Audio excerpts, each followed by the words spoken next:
मेरा जूता है जापानी, ये पतलून इंग्लिस्तानी, सर पे लाल टोपी रूसी, फिर भी दिल है हिंदुस्तानी। मेरा जूता है जापानी, ये पतलून इंग्लिस्तानी, सर पे लाल टोपी रूसी, फिर भी दिल है हिंदुस्तानी। मेरा जूता है जापानी। राज कपूर, भारतीय फिल्म इंडस्ट्री का नायाब हीरो, द ग्रेटेस्ट शोमैन, अजीमुशान शाहकार। राज कपूर का जन्म पेशावर में 14 दिसंबर सन 1924 को हुआ था, पृथ्वीराज कपूर की पेशावर की खानदानी हवेली में। पृथ्वीराज कपूर कलाकार थे। किस्मत आजमाने आ गए मुंबई। धीरे धीरे उनकी मेहनत रंग लाई और वो मुंबई की फिल्मी दुनिया में जम गए। पेशावर से ही एक और परिवार आया, मल्होत्रा परिवार, जो जबलपुर में आ बसा। पृथ्वीराज कपूर के हम उम्र करतार नाथ मल्होत्रा आईजी हुए रीवा राज्य के, और रीवा में एक बंगले में रहने लगे। दोनों परिवारों में आपस में रिश्तेदारी भी थी। तय हुआ कि पृथ्वीराज कपूर के बड़े बेटे रणबीर राज कपूर का विवाह करतार नाथ मल्होत्रा की चौथी लड़की कृष्णा मल्होत्रा से होगा।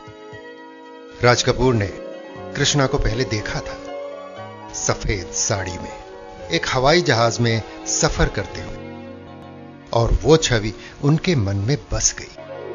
तभी तो उनकी हर फिल्म में उनकी नायिका कहीं न कहीं सफेद साड़ी में जरूर दिखी है। शादी के वक्त राज कपूर की उम्र 22 बरस की थी और कृष्णा की केवल 16।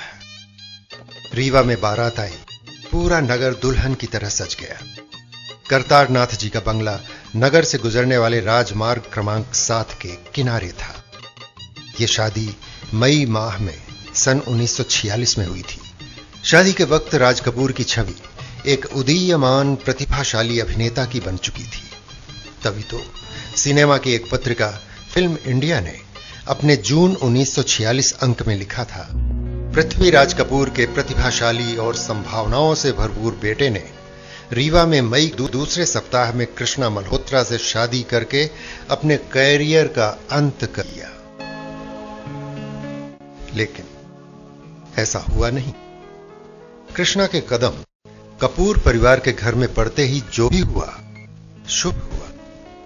कृष्णा हर मामले में कपूर खानदान के अनुकूल और उनकी पारिवारिक परंपराओं को पालने में समर्थ साबित हुई। एक बार राज कपूर ने कहा था, क्या आप जानते हैं कालिदास ने एक आदर्श पत्नी की क्या व्याख्या की है? आदर्श पत्नी वो है जो अपने पति की दोस्त हो, दार्शनिक हो और हो मार्गदर्शक। आदर्श पत्नी वो है जो दुखी होने पर पति की मां बन जाए और बीमार होने पर नर्स। उन्होंने कहा, कृष्णा मेरे लिए ये सब थी। राज कपूर फिल्मी दुनिया में थे, जहां नायिकाओं से अंतरंगता की खबरें आनी आम बात है। उनका नाम कई नायिकाओं के साथ जुड़ा, खासकर नरगिस जी के साथ। उन्होंने एक बार कहा था, मेरी जिंदगी में औरत बड़ी शिद्दत के साथ मौजूद रही है, लेकिन नरगिस किसी भी औरत से और भी ज्यादा। मैं उसे हमेशा कहा करता था कि कृष्णा मेरे बच्चों की मां है, लेकिन तुम तो मेरी फिल्मों की मां हो। और यही उसकी अहमियत थी। केवल 24 साल की उम्र में राज साहब ने अपना स्टूडियो डाल दिया, आरके फिल्म्स, और 1948 में आग फिल्म का निर्देशन करके वो उस समय के सबसे कम उम्र के निर्देशक बन गए। फिल्म आग में उन्होंने अभिनय भी किया था और इस फिल्म की कुछ शूटिंग रीवा और उसके आसपास भी की गई थी। एक किस्सा है, राज कपूर ने अपनी कार को बरसों तक सहेज कर रखा था। एक दिन जब उन्हें पता चला कि उनकी कार को किसी कबाड़ी को दे दिया गया, वो बहुत दुखी हुए। उन्होंने कहा कि एक दिन मैं भी बूढ़ा और अनुपयोगी हो जाऊंगा, तो क्या मुझे भी कबाड़ी को दे दोगे? दिलचस्प बात यह है कि उस फोर्ड कार को राज कपूर ने केवल 9,000 में रीवा से खरीदा था और उसका रजिस्ट्रेशन नंबर था 347। राज साहब के काम करने का ढंग अनोखा था। उनके दिन की शुरुआत दोपहर 2 बजे होती थी जब वे सोकर उठते थे। 3 बजे स्टूडियो पहुंचते और अपनी कॉटेज में काम करते। कॉटेज उनके निजी और व्यावसायिक जिंदगी का अहम हिस्सा थी, जहां उनका ज्यादा से ज्यादा वक्त गुजरता था। तिथि त्योहार धूमधाम से मनाते। होली तो बहुत ही मशहूर थी उनकी।